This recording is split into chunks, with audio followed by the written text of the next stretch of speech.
pagsubok.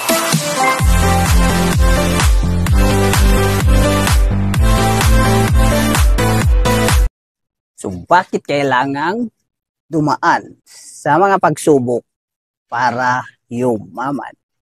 So yan po ang pag-uusapan natin ngayon.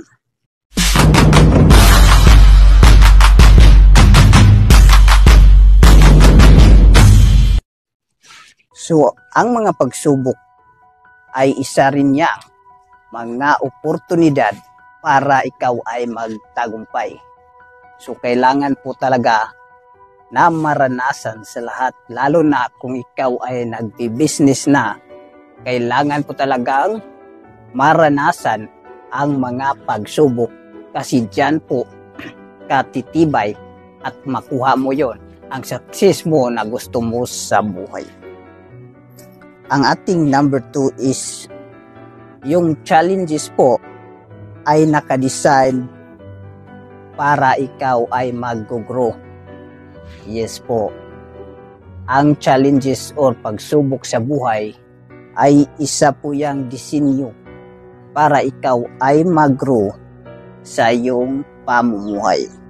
At sa ating number 3 ay challenges is ipupush ka para mag-think ka. Think or mag-isip. Kasi ang mga challenges kailangan po yung pag-aralan at pag-iisipan po yan ng mabuti.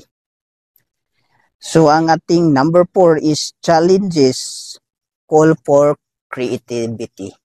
So yan na po.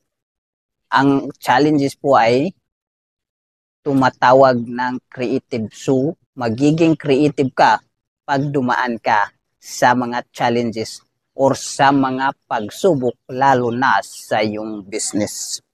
At sa ating number 4 is challenges will make you stronger. Sa mga pagsubok sa buhay, doon ka po magiging matatag, matibay, malakas, at matapang.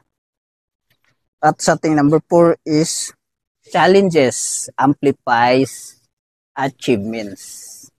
So, ganun po talaga, kailangan po talagang dumaan sa mga pagsubok sa buhay para makamit mo ang iyong achievements rin sa success.